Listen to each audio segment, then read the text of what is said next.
마가복음 8장 34절 다시 한번 읽겠습니다. 무리와 제자들을 불러 이르시되 누구든지 나를 따라오려거든 자기를 부인하고 자기 십자가를 지고 나를 쫓을 것이니라. 예수님께서 우리에게 말씀하셨어요. 내 제자가 되려면 자기 십자가를 지고 자기를 부인하고 나를 따라와라. 예수님의 제자로 사는 것은 한편으로는 되게 쉽죠. 한편으로는 조금 어려운 부분이 있습니다. 우리가 결단하지 않으면 예수님의 제자로 살 수가 없습니다. 그런데 예수님께서 이미 우리에게 본을 보여주셨어요. 그래서 예수님만 따라가면 사실은 쉽습니다. 우리가 본이 없으면 따라갈 그 표본이 없으면 정말 힘들 텐데 예수님께서 이미 우리에게 모든 보본을 다 보여주셨고 나를 따라오면 돼. 그 길만 따라오면 아주 쉬워라고 우리에게 모범을 다 보여주셨습니다. 그래서 우리가 예수님의 삶을 통해서 어떻게 하면 예수님의 진정한 제자로 살 수 있는지 우리는 배울 수가 있습니다. 우리가 예수님의 이 말씀을 따라가지 않기 때문에, 그리고 왜 우리가 이 땅에서 바른 신앙생활을 해야 되는지 잘 모르기 때문에 우리가 여러 가지 문제에 봉착하는 경우가 많습니다. 크게 두 가지로 싸워야 할 것들과 싸우지 않고 또 우리가 죽어야 할 것들에 대해서 죽지 않기 때문에 문제가 일어나는 것을 우리는 발견하게 됩니다. 교회가 분열하거나 또 서로 미워하거나 또 하나님 나라가 서는 것보다는 마귀의 나라가 서는 경우가 종종 있는 것 같아요. 왜 그러냐면 이 두 가지를 우리가 혼동하기 때문에 그런 것 같습니다. 그래서 먼저 우리는 싸워야 할 것 두 가지를 살펴보고 싶습니다. 선교지도 마찬가지고 한국 땅도 마찬가지입니다. 예수님의 제자가 돼서 예수님을 따라가는 삶에는 싸워야 할 것이 있습니다. 그리고 또 우리가 죽어야 될 것이 있는데 싸워야 될 것 두 가지를 제가 제 삶 가운데서 적용을 해보고 또 생각을 해봤습니다. 첫 번째는 원수 마귀와 악한 영들과 우리는 싸워야 됩니다. 우리 성도들이 싸워야 될 대상은 이 교회가 아니에요. 우리 성도가 아닙니다. 우리 목회자들이 아닙니다. 또 우리 부부끼리 싸워야 할 게 아닙니다. 또 부모 자녀 간에 싸워야 될 것도 아니고 이웃과 싸워야 될 것도 아닙니다. 우리의 싸움의 대상은 바로 원수 마귀입니다. 왜요? 베드로전서 5장 8절에 보면 정확하게 말씀하고 있습니다. 원수 마귀가 우는 사자같이 두루 삼킬 자를 찾아다닌다고 하고 있습니다. 이 세상 사람들, 예수님을 모르는 사람들은 이미 사단의 백성이에요. 싸울 필요가 없습니다. 사단이 관심이 없어요. 사단이 항상 관심을 두는 것은 바로 우리 성도들입니다. 예수님 믿고 구원받은 우리 성도들, 그리고 이 교회, 이 땅에 있는 교회에 사단은 관심을 가지고 있습니다. 그래서 이 예수 믿는 성도들과 교회를 잡아먹으려고 항상 이 관심을 가지고 돌아다닌다는 겁니다. 이 세상 사람들에게는 그렇게 관심을 가질 필요가 없어요. 세상 사람들에게는 애를 쓸 필요가 없습니다. 그들은 이미 다 죽은 영혼들이고 그냥 가만히 놔두면 그렇게 살다가 다 지옥으로 가고 맙니다. 그렇지만 교회와 우리 성도들은 그런 존재가 아니죠. 하나님의 백성입니다. 마귀 입장에서 보면 원수예요, 우리가. 그리고 우리 입장에서 보면 마귀가 우리의 원수입니다. 하나님과 반대 입장에 서 있기 때문에. 그렇기 때문에 마귀는 어떻게든지 우리 성도들을 시험에 빠뜨리고 또 고난을 통해서 넘어뜨리려고 애를 쓰고 있습니다. 그렇기 때문에 우리는 그 마귀와 싸워야 된다고 베드로 사도는 말씀해 주고 있습니다. 그리고 5장 9절에도 보면 믿음을 굳게 하여 저를 대적하라, 마귀를 대적하라고 분명히 말씀해 주고 있습니다. 우리가 싸우지 않으면 집니다. 싸우는 사람이 이깁니다.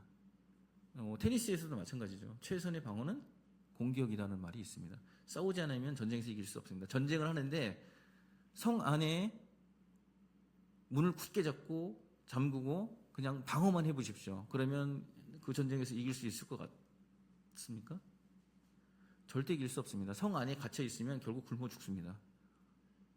그러나 방어하는 동시에 우리 나가서 싸워야 돼요. 싸우면 이기게 되어 있습니다. 싸우지 않는 군대는 절대 이길 수가 없습니다.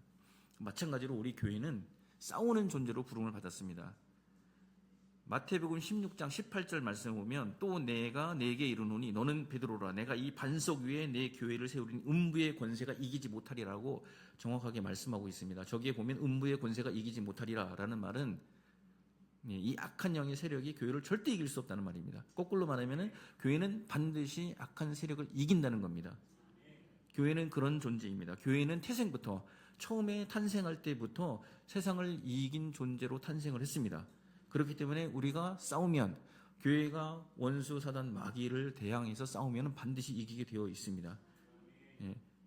베드로가 말했듯이 사단은 우는 사자처럼 으르렁거리면서 우리 성도들을 해치려고 하고 돌아다닌다고 합니다. 제가 선교지에서 경험해 봤더니 이 이슬람이라는 종교는 두려움을 통해서 역사를 해요. 항상 거짓과 두려움을 통해서 역사를 하는데 재미있는 것은 제가 처음에 가서 사역할 때 이 세 명의 우즈벡 형제들이 저의 목을 따겠다고 이렇게 공공연하게 얘기를 하고 돌아다녔습니다. 처음에 깜짝 놀랐죠. 내 목을 따겠다고? 그리고 우리 언론에서도 많이 봤잖아요. 중동 지역의 ISIS 그 극단 이슬람주의자들이 사람들을 어떻게 죽이는지 우리가 봤기 때문에 사실은 저도 좀 겁이 났어요. 쟤들이 진짜 날 목을 따면 어떡하나. 근데 쭉 지켜봤더니 말뿐이에요. 말만 그렇게 하지 행동으로 하지는 못하는 겁니다. 그래서 제가 그때 깨달은 것이 이 종이호랑이구나. 종이호랑이. 으르렁거리고 소리는 내고 막 무섭게 막 표정은 짓고 있지만 실제적으로 우리를 해할 권세가 없습니다. 이 악한 영이 우리 성도들, 예수님 핏값으로 사신 우리 교회를 해할 권세가 없어요. 아무 힘이 없어요. 그냥 으르렁거리기만 하는 거예요. 그렇기 때문에 우리가 두려워하지 않고 싸우면 능히 이길 수가 있습니다. 왜냐하면 예수님께서 이미 이기셨기 때문입니다. 예수님께서 이미 음부의 권세를 다 깨뜨리셨어요. 그분이 십자가를 지시고 하나님께 순종하심으로 말미암아 죽음을 이기셨습니다. 그리고 모든 저주를 다 깨뜨려 버렸습니다. 우리 모든 죄의 문제를 다 해결하시고 자유를 우리에게 주셨습니다. 예수님께서 이미 죽음을 이기고 승리하시고 그분이 부활하셨기 때문에 우리 교회는 그분 예수 그리스도, 승리하신 예수 그리스도 위에 세워진 교회입니다. 그렇기 때문에 우리는 절대 두려워할 필요가 없습니다. 세상을 두려워할 필요가 없습니다. 악한 원수 마귀가 우리를 공격하려고 할 때 겁낼 필요가 없습니다. 두려워하면 그러면 길이 열려요. 우리가 두려움을 가지고 두려움 가운데 떨고 있으면 사단이 그것을 통해서 역사를 합니다. 그렇지만 우리가 두려워하지 않고 예수님 이름으로 담대하게 나아가면 사단이 우리를 공격할 수가 없습니다. 권세가 없어요. 모든 권세는 예수님께 있습니다. 또 능력도 예수님께 있습니다. 사단에게 없어요. 사단이 다 빼앗겨 버렸습니다. 예수님 십자가에 못 박혀 죽으실 때 사단의 머리가 깨어졌다고 말했습니다. 그리고 예수님께서 그 사단이 가지고 있던 세상의 권세를 다 차지했어요. 예수님이 하늘과 땅의 모든 권세를 다 가지고 있다고 했습니다. 원래 사단이 아담을 속이고 이 하나님께서 주셨던 권세를 빼앗아 갔죠. 도둑질해 갔죠. 그것을 예수님께서 십자가에 죽으시고 부활하실 때에 다시 되찾으셨습니다. 그래서 예수님은 이 땅의 권세도 가지고 계시고 하늘의 권세도 가지고 계십니다. 이 땅에도 왕이시고 하늘에서도 왕이십니다. 예수님께서 통치하고 계십니다. 그렇기 때문에 교회는 예수님의 몸이죠. 예수님이 일부분이에요. 우리 교회는. 우리 성도들은 예수님의 일부분입니다. 그렇기 때문에 세상과 대적해서 싸우면, 마귀와 대적해서 싸우면 반드시 이기는 존재입니다. 그렇게 예수님께서 우리를 만들어 주셨어요. 그래서 우리는 싸워야 됩니다. 이 악한 원수 마귀를 두려워하지 말고 싸워야 돼요. 어떻게 싸웁니까? 야고보서 4장 17절에 보니까 그런즉 너희는 하나님께 순복할지어다. 마귀를 대적하라. 그리하면 너희를 피하리라고 방법을 말씀해 주셨어요. 하나님께 순종하는 삶을 사는 겁니다. 우리가. 하나님께 집중하는 거예요. 마귀 약한 영들에게 집중하는 것이 아니고 그것을 바라보면 두렵죠. 그러나 우리가 하나님을 바라보고 예수님을 바라보면 두려움이 없어요. 예수님께 자꾸 가까이 가면 우리가 예수님의 힘의 그 권세 안에 우리가 들어가 있습니다. 그렇기 때문에 우리가 마귀를 이길 수가 있어요. 하나님께 순종하는 삶, 계속 그분께 순종하고 그분을 따라가고 그 말씀을 듣고 살아가면 우리는 그냥 다 이길 수가 있어요. 그 다음에 마귀를 대적하라고 했습니다. 싸우란 얘기예요. 적극적으로 싸우라. 마귀에게 두려워서 떨고 있거나 움츠러들지 말고 적극적으로 이 악과 싸우라는 겁니다. 이 약한 세력과 적극적으로 우리가 대적해서 싸우면 마귀는 도망간대요. 왜? 예수님의 권세가 우리 안에 있기 때문입니다. 예수님의 그 놀라운 이름이 우리 안에 있기 때문입니다. 그래서 우리가 그 이름을 사용하고 예수님이 주신 말씀을 선포하면 마귀는 도망갈 수밖에 없습니다. 마귀에게는 권세와 힘이 다 없어요. 다 뺏겼어요. 예수님께. 그렇기 때문에 마귀는 예수 이름을 너무너무 두려워합니다. 그리고 예수님의 보혈의 능력을 너무너무 두려워합니다. 그래서 우리가 그걸 적극적으로 사용해야 됩니다. 대적해서 싸워야 됩니다. 그러면 악한 것들이 우리에게 가까이 하지도 못합니다. 아멘? 그래서 우리는 싸워야 돼요. 이 악한 것들과 싸워서 이겨야 됩니다. 그것이 바로 교회입니다. 두 번째 우리가 싸워야 될 것은 죄입니다. 히브리서 12장 4절에 너희가 죄와 싸우되 아직 피 흘리기까지는 대항치 아니하고 라고 말하고 있습니다. 사실은 우리가 이 땅에 살아가면서 예수님의 제자가 되기가 가장 힘든 것은 이 죄의 문제예요. 악한 원수의 마귀의 세력보다는 이 죄의 문제가 우리를 잡을 때가 너무나 많습니다. 그래서 우리가 이 세상에서 넘어지고 실패하고 또 믿음을 잃어버리기도 하고 교회를 떠나기도 하는 것들은 다 죄의 문제 때문입니다. 죄를 해결하지 않으면 우리가 이 세상에서 승리할 수가 없습니다. 근데 우리는 죄와 싸우는 존재로 예수님께서 부르셨어요, 사실은. 그리고 여기 히브리서에 말하기를 죄와 싸우되 아직 피 흘리기까지는 싸우지 않았다라고 이렇게 말하고 있습니다. 우리가 죽기까지 죄와 싸우지 않기 때문에 자꾸 죄에게 넘어가는 겁니다. 예수님께서 이미 십자가에서 승리하셨어요. 그분이 십자가에서 죽으시고 부활하셨을 때 죄의 문제를 다 해결했습니다. 그래서 우리가 예수 믿는다는 것은 이 죄의 문제에서 해결됐다는 거예요. 죄의 권세로부터 우리가 해방되어서 참 자유를 누리고 있다는 것입니다. 그런데 우리가 왜 자꾸 죄에 넘어지나요? 이미 우리 구원받았어요. 예수님이 우리 죄를 다 해결했다고 하는데 여전히 우리는 자꾸 죄 때문에 넘어지고 죄 때문에 시험에도 들고 또 죄 때문에 우리 믿음도 떨어지고 하는 경험들을 자꾸 합니다. 왜 그러냐면 우리는 여전히 육체를 가지고 있기 때문에 그렇습니다. 예수님을 믿고 우리는 새 창조된 존재입니다. 근데 우리의 영이 새 창조가 됐어요. 우리의 영. 우리 육이 새 창조된 게 아니에요. 그렇죠? 우리 영으로 죽었던 존재입니다. 아담이 범죄한 이후에 모든 인간은 영적으로 죽었어요. 하나님께서 분명히 말씀했죠. 너 이거 먹으면 죽는다. 아담이 불순종해서 그 선악과의 열매를 따먹었어요. 근데 안 죽었잖아요. 1000년 동안이나 살았어요. 1000년. 뭐가 죽었습니까 그때? 영이 죽었어요. 하나님과 교통하는 영. 하나님이 숨으로 불어넣으셨던 그 하나님의 영이 우리 인간 속에 있습니다. 우리 사람은 육체가 있고 혼이 있고 영이 있어요. 하나님께서 우리에게 영을 불어넣어 주셨습니다. 그런데 죄를 짓고 나니까 그 하나님의 영이 떠나간 겁니다. 인간의 영이 죽어버렸어요. 그래서 모든 육체는 죽은 존재가 된 겁니다. 하나님과 교통할 수가 없습니다. 하나님을 만날 수가 없어요. 영이 죽어 있고 죄가 우리를 지배하고 있었기 때문에 하나님을 가까이 할 수도 없고 하나님을 완벽하게 깨달을 수 없는 그런 존재였습니다. 그래서 율법을 하나님께서 주셨지만 그 율법을 지킬 수가 없었죠. 영이 죽은 존재, 육체를 가지고 사는 존재이기 때문에 그 율법을 지킬 수가 없는 존재였습니다. 그래서 이 육체가 여전히 우리를 괴롭히는 겁니다. 우리의 영은 구원받고 우리의 영은 하나님의 형상을 다시 회복했어요. 새 창조가 우리 안에 일어났습니다. 그리고 우리 안에 하나님의 영이 임재하셨어요. 믿습니까? 예수님을 믿었다는 것은 하나님의 영이 우리 안에 다시 들어온 거예요. 하나님의 그 거룩한 영이 우리 안에 같이 우리와 살고 계십니다. 그렇지만 우리의 육체는 여전히 과거의 육체예요.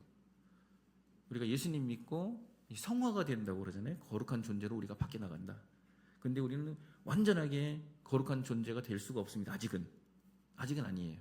우리의 영은 완전히 거듭나서 새로운 존재가 되었습니다. 하나님의 영으로 거듭난 새 창조가 되었습니다. 그렇지만 육체는 아직 아니에요.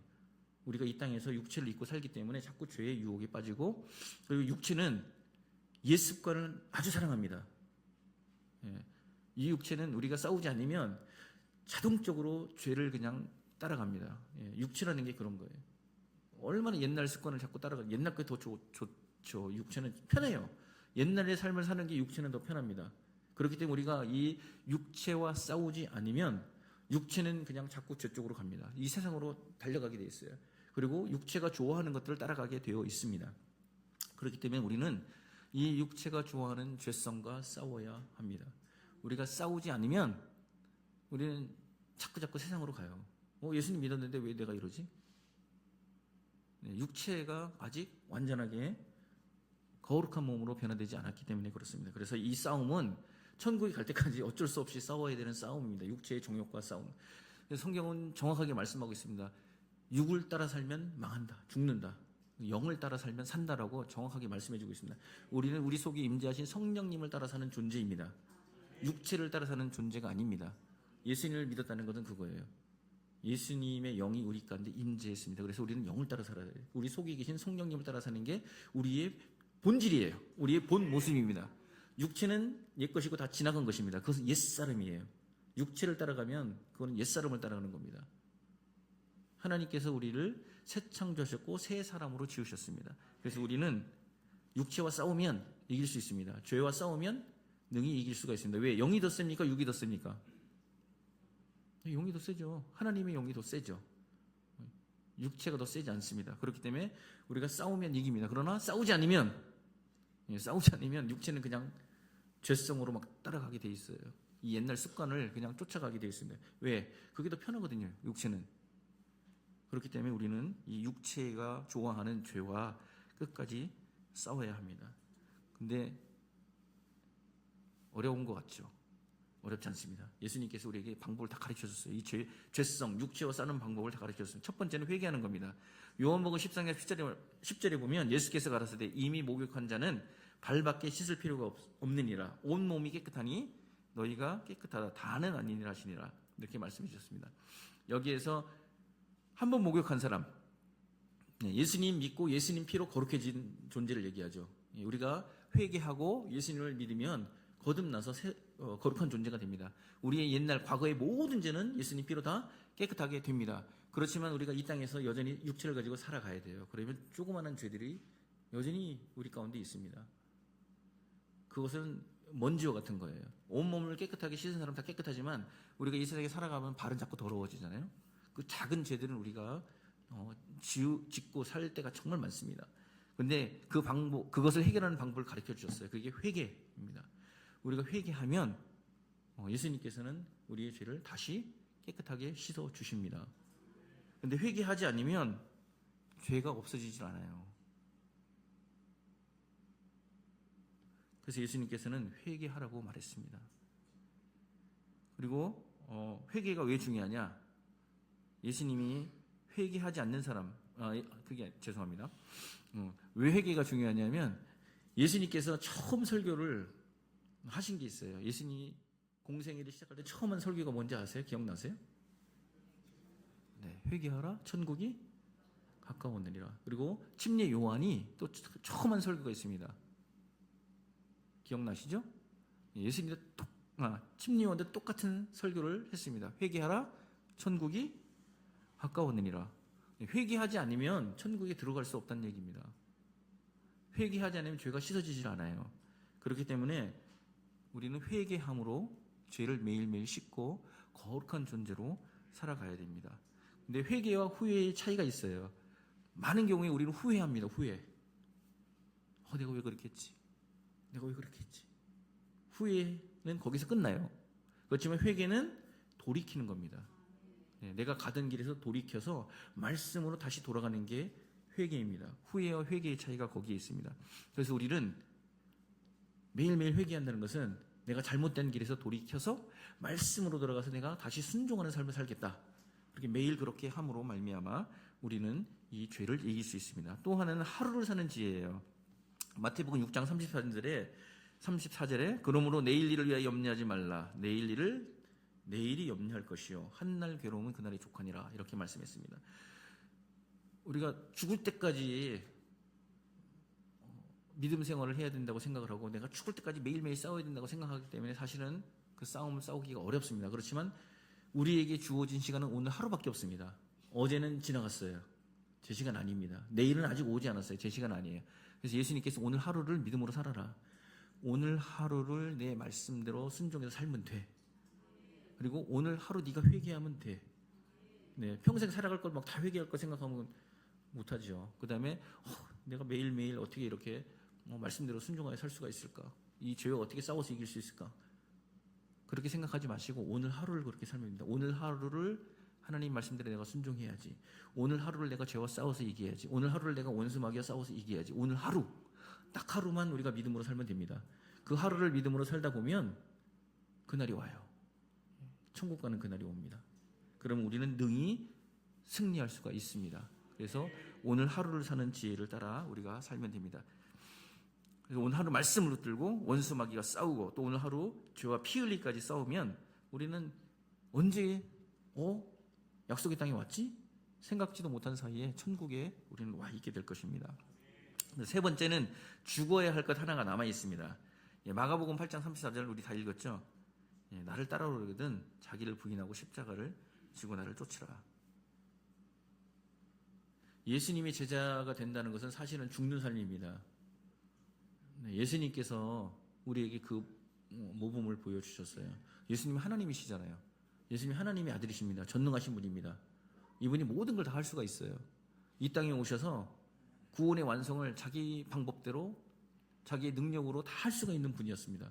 그렇지만 예수님께서 그렇게 하지 않으셨어요. 성경에 보면 매일 예수님이 기도하시면서 아버지 하나님이 무엇을 원하시는지 구했습니다. 그리고 아버지가 보여주시는 것을 따라서 했다고 말했습니다. 자의로 내 뜻대로 내 방법대로 하지 않는다고 예수님 분명히 말씀합니다. 아버지가 보여주신 것만 내가 한다. 아버지가 내게 말씀하신 것만 내가 말한다라고 예수님 그렇게 고백을 하셨습니다. 왜 그랬을까요? 예수님이 하나님 아들이시고 그분이 창조자이세요. 창세기 1장에 보면 태초에 하나님이 천지를 창조하시니라. 요한복음 1장에 보면 그 창조하신 게 말씀이라고 되어 있습니다. 말씀이 천지를 창조했다고 했고 그 말씀이 육신을 입고 이 땅에 오셨다고 요한복음에 설명해 주고 있어요. 그럼 그분이 누구예요? 천지를 창조하신 그분, 말씀이신 그분 예수 그리스도. 예수님이 말씀, 하나님의 말씀으로 천지를 창조하셨는데 그 말씀이 바로 예수님이라고 요한복음에 정확하게 설명을 해주고 있습니다. 그 능력자, 창조자, 그리고 구원자이신 예수님이 왜 자기 뜻대로 하지 않았습니까? 왜 자기가 하고 싶은 대로 자기 방법대로 하지 않고 아버지의 방법대로 했을까요? 예수님이 마지막 날 밤에 겟세마니 동산에서 3번이나 간절히 기도했다고 했습니다. 거기에 보면 땀방울이 핏방울이 될 정도로 아주 간절하게 기도를 했어요. 어떤 내용이었습니까? 이 잔을 여기서 좀 떠나가게 해주세요. 이 십자가 지는 거 안 졌으면 좋겠어요. 예수님 육체를 입고 이 땅에 오셨기 때문에 십자가가 너무 싫으셨던 거예요. 그 십자가의 고통이라는 것은 정말 상상을 초월합니다. 요즘에 이제 의사들과 과학자들이 얘기하기를 예수님께 십자가에서 죽으실 때는 이 심장이 파열돼서 죽었다고 얘기를 합니다. 그래서 이 군인이 옆구리 창을 찔렀을 때 물과 피가 쏟아졌다고 나와 있잖아요. 물과 피가 쏟아졌다고. 심장이 파열돼서 그 피가 다 고여 있었던 거죠. 그래서 피와 물이 분리되잖아요. 피를 받아가지고 놓으면 이렇게 분리가 됩니다. 딱딱하게 굳어요, 피가. 물과 분리되기 때문에 그렇게 큰 고통을 당하시고 예수님 십자가에 돌아가셨어요. 그래서 예수님 너무 알고 있었던 거죠. 이 고통이 너무너무 크다는 걸 알고 있었기 때문에 이 십자가 고통을 좀 지나가게 해주십시오. 3번이나 간절히 기도를 하셨습니다. 싫으셨다는 거예요. 예수님이 고통받기 싫으셨다는 거예요. 다른 방법이 얼마든지 있습니다. 말씀으로만 하면 다 이룰 수 있어요. 그렇지만 예수님께서 마지막에 뭐라고 고백하셨습니까? 나의 뜻대로 마시고 아버지의 뜻대로 하소서라고 했고 그 십자가를 예수님이 받으셨습니다. 죽음을 받아들이셨어요. 예수님이 십자가에서 죽으시고 자기 육체를 제물로 드리지 않았다면 완전한 속죄 제사가 이루어질 수가 없습니다. 하나님이 계획하신 뜻이 이루어질 수가 없습니다. 그래서 예수님은 싫었지만 아버지의 뜻, 아버지의 계획이 이루어지도록 순종하셨어요. 그리고 자기 육체를 제물로 드리셨습니다. 자기 육체를 다 찢어서 피를 다 흘리시고 그다음에 그 육체를 하나님께 온전한 제물로 드리시는 그런 거룩한 제사를 드리셨습니다. 그래서 예수님께서 완성하셨죠. 우리의 모든 죄의 문제를 해결하시고 구원의 문제를 다 해결하셨습니다. 그것은 바로 예수님이 십자가를 지시는 순종 때문에 가능하게 된 것입니다. 예수님이 만약에 순종하지 않으셨다면 아버지 나도 능력자이고 나도 창조자인데 내 마음대로 할게요. 나 십자가 패스하고 다른 방법을 하겠습니다 했다면 아마 구원의 완성은 없었을 것입니다. 그 창조자이시고 하나님의 아들이신 예수 그리스도가 십자가를 지고 죽으셨다면 우리도 그분을 따라서 십자가를 지는 삶을 살아야 됩니다. 우리 인생 가운데 싸워야 할 것이 있어요. 원수 마귀 사탄과 그 악한 세력에 대해서는 우리가 죽도록 싸워야 됩니다. 또 우리의 죄, 우리 육체는 정말 죽도록 싸워야 됩니다. 그렇지만 그 외의 것들은 우리가 죽어야 돼요. 우리가 십자가를 져야 됩니다. 예수님께서 나를 따라오려면 내 제자가 되면은 자기를 부인하고 자기 십자가를 지라고 말씀했습니다. 이거 죽으란 얘기예요. 네, 죽으란 얘기입니다. 자기 어려운 상황을 짊어지란 얘기가 아니고 죽어야 된다는 얘기입니다. 내가 죽지 않으면 예수님의 뜻이 이루어질 수가 없습니다. 내가 죽지 않으면 하나님의 교회가 이 땅에 설 수가 없습니다. 내가 죽지 않으면 하나님이 계획하신 그 일이 이루어지지 않아요. 그래서 예수님께서 우리에게 단호하게 말씀하십니다. 너 내 제자가 되고 싶어? 그러면 너 죽어야 돼. 싸워야 될 것 외에서는 네가 죽어야 돼. 네가 죽지 않으면 내 뜻은 이루어지지 않아. 네가 죽지 않으면 내 교회는 건강하게 자라날 수가 없어. 그래서 우리는 죽어야 돼요. 이 어려운 결단을 예수님께서 우리에게 요구하셨습니다. 그렇지만 사실 어렵지 않아요. 왜냐하면 예수님께서 이미 그렇게 순종하셨고 이미 승리하셨습니다.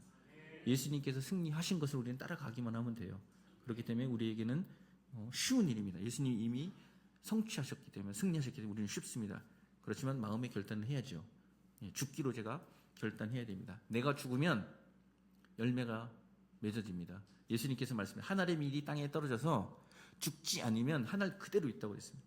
그렇지만 만약에 죽으면 거기서 싹이 나고 자라서 수많은 열매가 이렇게 맺는다고 예수님께서 분명히 말씀하셨어요. 그리고 예수님이 자 봐, 내가 그렇게 할게 하고 예수님이 먼저 십자가를 지시고 죽으셨습니다. 그리고 그분이 부활하셨죠. 부활하셔서 얼마나 많은 열매들이 지금 맺혔습니까? 예수님이 부활하신 이후로 계속 교회들이 이 땅에 탄생되고 있습니다. 수많은 나라에 예수님의 제자들이 지금 일어나고 있습니다. 이 어려운 땅, 중앙아시아 무슬림 배경에 있는 그 어려운 지역에서도 예수님의 열매들이 계속 맺혀지고 있어요. 예수님이 교회들이 일어나고 있어요. 왜? 먼저는 예수님이 죽으셨기 때문에. 그 다음에 이거 예수님의 제자인 사람들이 가서 그 땅에서 죽는 결단을 했어요. 육체를 죽이는 결단, 자기 의지를 죽이는 결단, 그리고 자기 뜻을 죽이는 결단. 예수님께 순종하기로 결심하고 자기를 죽이는 일들을 계속했습니다.